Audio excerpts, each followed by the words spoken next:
Hey, salut à toi c'est cher, j'espère que tu vas bien et aujourd'hui je suis en présence d'un chat maléfique. Alors ça ne se voit pas, mais je suis accompagné. Ça va? Bref, si on ne se connaît pas déjà, enchanté, je m'appelle Cher et je t'aide à faire exploser ton potentiel grâce à ton cerveau numérique et notamment je te montre comment utiliser le logiciel de prise de notes Obsidian. Alors je l'avais déjà partagé dans une précédente vidéo, mais c'est vrai que quand un logiciel a plutôt une interface qui donne envie, bah c'est un truc qui a plutôt tendance à me perdre. Donc concrètement, quand il y a des choses qui brillent de partout, quand il y a des petites animations, bah en fait moi j'ai plutôt tendance à me distraire, donc c'est pour ça que j'ai mis du temps à commencer à vraiment m'intéresser à cette partie dans Obsidian. Mais malgré tout, il faut reconnaître que quand on fait quelque chose régulièrement, bah ça peut être sympa d'améliorer un petit peu l'expérience qu'on a sur ce type de logiciel. Donc concrètement dans cette vidéo, je vais t'expliquer comment on peut personnaliser ça au travers de ce qu'on appelle des snippets. Donc je vais t'expliquer ce que c'est, comment les trouver et comment configurer ça. Tu vas voir que ça se fait vraiment en 2 secondes et ça te permet de sensiblement améliorer ton expérience sur Obsidian. Un snippet, concrètement, c'est une sorte de petit morceau de code que tu vas ajouter à ton Obsidian. L'idée, c'est que finalement, c'est un petit peu à l'image des plugins, donc c'est un moyen de personnaliser l'apparence, l'interface, à la différence que finalement, un snippet, c'est vraiment un truc manuel et en général vraiment ciblé sur une chose spécifique, là où les plugins sont plutôt quelque chose qui va être couvrir un ensemble d'informations. Par contre, contrairement aux plugins, c'est vrai qu'on n'a pas de catalogue officiel de snippets, donc finalement, l'idée c'est d'aller pêcher les informations sur Internet. Mais ce que j'ai fait, je t'ai partagé une page en fait sur laquelle on a un ensemble de snippets qui est déjà bien fourni, dans laquelle j'ai puisé la majorité des snippets, et sinon après, concernant le fonctionnement, l'idée c'est que si tu te balades par exemple sur le forum Obsidian, ou sur le Discord, en fait, t'as des personnes qui partagent directement ça ici. Donc c'est vrai que c'est un peu parfois la pêche aux bonnes infos, mais ça vaut en général vraiment le coup, et quand t'as trouvé un snippet qui est sympa, ça peut vraiment améliorer ton expérience. Et donc je vais te montrer concrètement comment installer un snippet. Donc déjà, la base, c'est d'avoir cette fameuse ligne de code, mais tu vois, ça prend vraiment 2 secondes à installer, c'est assez impressionnant. En fait, on a notre ligne de code qui est là, donc là, on est sur une page GitHub, donc c'est un lien que je t'ai mis en description sur lequel il y a tous les snippets. On copie cette ligne de code, donc ça va véritablement copier en fait l'ensemble des infos qui sont là et auxquelles je ne comprends rien, moi non plus. On va dans Obsidian, on va dans les paramètres en bas à gauche, dans Apparence, et en fait quand tu vas tout en bas des apparences, tu as la partie extrait CSS, donc c'est vraiment là où se situent les snippets, et l'idée c'est qu'on va cliquer sur le dossier qui est juste là, qui va ouvrir en fait le dossier concerné, et là en fait on a une page, donc là par défaut si jamais tu n'en as jamais installé, en fait cette page sera vide. Et donc dans l'idée, ce qu'on peut faire, c'est qu'on peut, quand on n'a rien, on peut faire un clic droit, cliquer sur nouveau, donc on va créer un nouveau document texte, et en fait on va mettre donc nom de, alors je vais le mettre comme ça, nom de mon snippet. On va bien enregistrer, donc on va mettre .css à la fin, ça c'est très important. On enregistre, donc là il comprend pas pourquoi je modifie le format, mais on dit OK.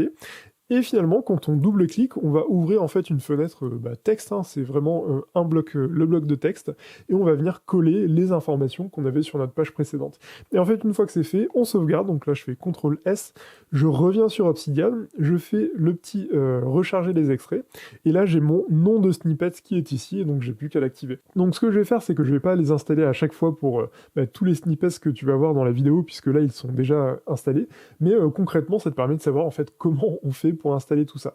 Et après, en fonction du snippet, parfois en fait ce sont des snippets qui vont avoir une conséquence directe sur les informations, donc tu n'auras rien à faire, et parfois dans certains cas, il va falloir peut-être ajouter un petit paramètre à tes notes, de manière à pouvoir en fait mettre en forme la visualisation. Voilà donc concernant les snippets. Donc avant de te partager la liste que j'ai mis à ta disposition, je voulais te partager encore 2-3 infos. La première, c'est de bien faire attention de ne pas non plus cumuler trop les snippets. Parfois en fait certains peuvent rentrer en conflit. Donc moi ce que je te conseille c'est de bien tester, prendre du plaisir en faisant tout ça, mais essayer de ne pas trop non plus accumuler parce que parfois tu peux vite être perdu. Ce que je te conseille également c'est de bien les nommer parce que en fait si tu en installes plusieurs, parfois tu vas pas forcément savoir ce qui se cache derrière. Donc si tu veux avoir un petit repère, renomme en fait le fichier CSS. C'est pas grave, je veux dire ça n'a pas de conséquences, mais ça te permettra toi par contre de savoir en fait ce que c'est et si tu dois le garder ou non. Et enfin ce que je voulais te dire avant de te montrer les snippets, snippets, c'est que en fait, en fonction de ton apparence, en fait, ça peut avoir une incidence ou non. Donc là aussi, il faut bien prendre en compte que les snippets vont parfois se conjuguer avec l'apparence que tu as installée. Et après, certains snippets ont nécessité d'avoir un certain plugin qui s'appelle Style Settings. Donc c'est quelque chose que je te redirai dans la vidéo si certains snippets sont concernés. Mais voilà, en fait, il peut y avoir des maillages possibles avec certains plugins ou certains snippets qui sont vraiment disponibles juste en fonction de certaines apparences. Voilà, maintenant on va passer aux vidéos et tu vas voir, il y a vraiment du très lourd. Donc au début, on va commencer avec des snippets qui sont plutôt rigolos, mais tu vas voir, plus on va avancer dans la vidéo et plus on aura des choses vraiment impactantes et qui peuvent vraiment changer ta manière de fonctionner sur Obsidian. Alors dans les premiers snippets, je voulais te montrer plutôt des choses en lien avec l'apparence, notamment avec les callouts. Donc les callouts, ce sont ces mises en avant que tu peux faire dans ton texte. C'est assez sympa parce que ça te permet en fait de vraiment le mettre en relief. Donc ce snippet, il te permet en fait de modifier un peu l'interface, et comme tu peux le voir ici, ça te permet d'avoir quelque chose d'un peu différent. Donc à noter qu'en fonction du type de snippet, donc là sur ce snippet là, il faut mettre author au niveau du callout. Habituellement ce sont d'autres textes qui sont mis, et tu peux mettre l'auteur de ta citation ici. Et donc quand je rebascule en mode visualisation, j'ai ma mise en avant qui est un peu différente par rapport à ce qui se fait habituellement. De Blockquote Styling 3, donc là l'idée c'était de te montrer en fait une manière alternative. Donc là on est un peu sur le même principe, sauf que on a juste un chevron qui a été mis, et en fait il faut mettre cette balise site au début et à la fin. Et en fait quand on se met en mode visualisation, on a cette mise en avant qui est un peu différente, donc là aussi je trouve ça plutôt rigolo. Snippet numéro 3, donc toujours en lien avec les callouts. Comme je te le disais, certains snippets vont être en lien avec le plugin qui s'appelle Style Settings. Donc en gros, si ce plugin là n'est pas installé, dans certains cas, en fait sur certains snippets, tu ne pourras pas bien les utiliser ou les configurer. Donc là, c'est le cas, le snippet est activé, le plugin Style Settings est installé, et donc en fait, quand on clique ici, on peut choisir en fait le type de callout. Donc là, on a 3 choix différents, et donc si je reviens sur mes callouts, ça montre que là, on a plutôt un petit liseré qui a été mis, là où habituellement, on a une forme un peu différente. 4, les gummy callouts qui permettent d'avoir un dégradé finalement au niveau des callouts. Ça permet d'avoir quelque chose d'assez visuel. Et ce qui est sympa, c'est qu'il y a une petite subtilité quand on passe la souris. En fait, on a cette petite mise en avant qui se fait où finalement il y a une ombre qui apparaît et le callout qui bouge. Donc je trouve ça assez chouette. 5, le scroller callout. Donc habituellement, quand on crée un callout, en fait, on met notre texte juste en dessous et ça peut faire qu'on peut avoir en fait quelque chose à rallonge. Mais le truc, c'est qu'on n'a pas forcément possibilité de réduire cette fenêtre. Alors avec ce snippet, en fait, quand on crée la même chose, donc une mise en avant, un callout, mais qu'on met scroller, quand on revient ensuite en mode visualisation, ça nous permet en fait d'avoir quelque chose de plus réduit, ce qui peut être pratique dans certains cas. 6, intégrer une bannière.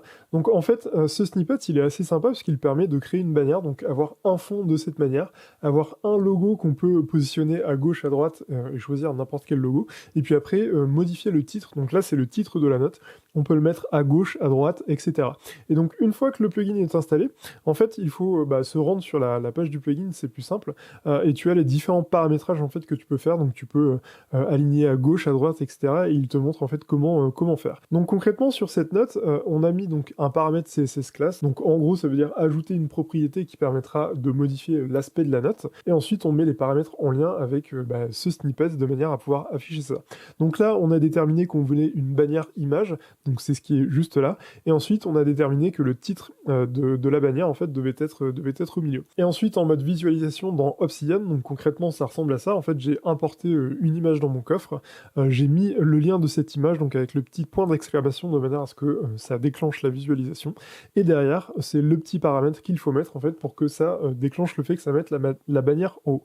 Le seul petit truc, c'est que je trouve que finalement c'est pas hyper esthétique quand on a notre note et qu'on est en mode finalement en mode édition. Pareil pour le logo, là c'est une image en fait qui a été mise, et donc là on a bannière icon, donc c'est pas exactement le même paramètre, mais de toute façon tu as les détails sur la page, et en fait ça nous permet ensuite de venir mettre notre texte juste en dessous. Donc peut-être bannière affichée plutôt sur les notes sur lesquelles tu vas pas forcément rentrer en mode édition, mais malgré tout je trouve que c'est assez sympa et ça permet d'avoir quelque chose d'assez visuel qui ressemble peut-être d'ailleurs à d'autres logiciels. 7, le snippet Gradient Canvas. Donc les canvas, hein, pour rappel, c'est cette fonction d'Obsidian qui permet de créer des cartes mentales, créer des connexions entre les idées, etc., avoir quelque chose d'un peu plus visuel. Et ce qui est sympa, c'est qu'avec ce snippet, donc je vais l'activer juste là, ça te permet en fait d'avoir tout simplement un dégradé au niveau de tes cartes, donc un affichage un peu alternatif qui peut être sympa. Et quand tu changes la couleur en fait de ce dégradé, ça permet de changer le dégradé qu'il y a derrière. 8, checkbox origami theme. Donc là, c'est une manière un peu alternative d'afficher finalement tes tâches. En gros, l'idée c'est que en fonction des différents paramétrages que tu as mis, donc là on a plutôt un X, un petit X, un point d'interrogation, un point d'exclamation, bref, il y a plusieurs paramètres en fait que tu peux changer. En fait, une fois que le snippet est installé, ça te permet d'avoir un affichage alternatif. Donc je trouve ça plutôt chouette parce que ça permet de visualiser un peu mieux finalement les tâches qu'on a à faire.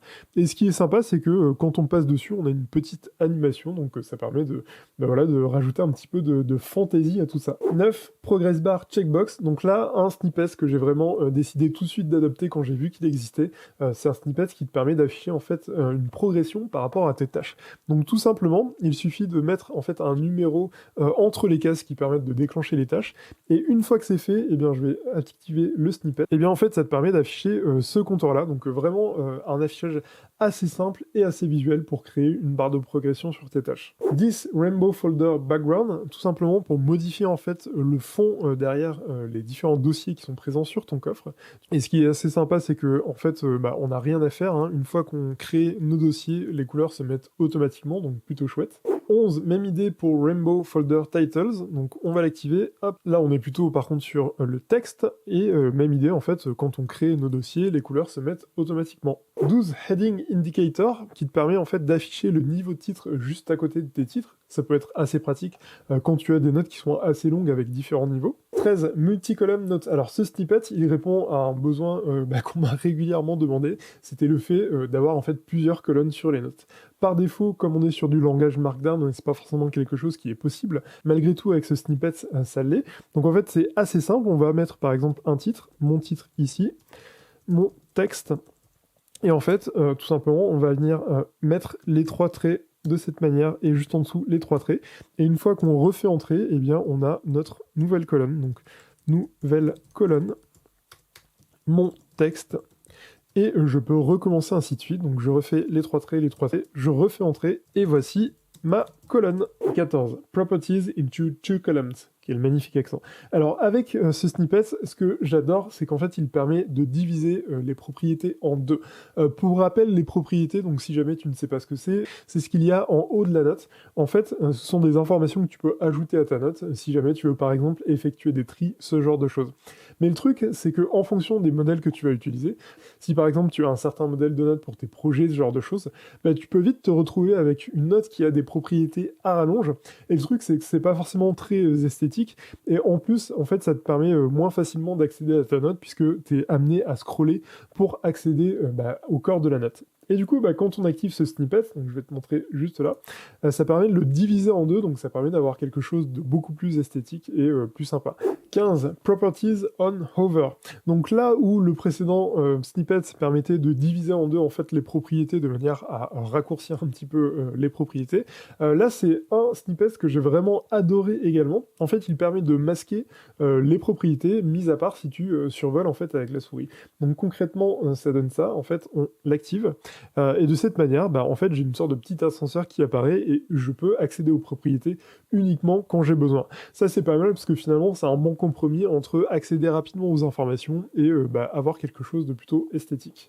Et enfin, dernier snippet, le snippet Dashboard++, donc un snippet qui te permet en fait de créer un dashboard, donc créer une sorte de tableau de bord sur ta note. Ce qui est très sympa, c'est que en fait, ça te permet de finalement de venir mettre des liens. Donc si par exemple tu as des liens qui te permettent d'accéder à certains types d'informations, etc., ça peut être plutôt pratique. Et en plus, avec les niveaux de titre, on peut masquer certaines informations, ce qui permet d'accéder assez rapidement aux infos. Et ce que j'adore et ce que je fais moi personnellement avec ce snippet, alors c'est quelque chose que je partage dans ma formation par exemple Obsidian Guru, bah, en fait, tu peux combiner ce dashboard avec des tableaux automatiques. Donc si par exemple, tu veux t'afficher tes 5 dernières notes consultées, les 5 dernières notes créées, les 5 dernières notes ressources importées dans ton coffre, bah, ça te permet vraiment de créer ton dashboard et puis d'accéder hyper rapidement aux informations. Donc vraiment, c'est un de mes chouchous. Et donc concrètement, comment il fonctionne? Eh bien, c'est assez simple. Une fois que le snippet est installé, en fait, on ajoute CSS classes et donc on détermine le critère dashboard, ce qui nous permet de mettre en forme cette note. Et ensuite, bah, en fait, on a juste à mettre un gros niveau de titre, une liste à puces, et en dessous, les différents liens, ce qui nous permet d'avoir bah, l'affichage que tu as vu juste là. Et voilà, concernant ces snippets. Donc, merci pour ton écoute, merci pour ta visualisation, je ne sais pas comment dire. Je voulais vraiment te partager, en fait, comment bah, modifier simplement l'apparence. Ça se fait vraiment en 2 secondes, donc là, on a pris un peu de temps pour détailler tout ça, mais finalement, ça se fait très rapidement. Et puis, n'hésite pas à me partager si toi-même, tu utilises certains snippets, s'il y en a que je n'ai pas mis dans cette liste, que tu aurais aimé voir, parce que moi aussi, ça m'intéresse pour le coup. Et puis comme d'habitude, n'hésite pas à t'abonner, liker, partager, et je te dis à bientôt pour la prochaine vidéo.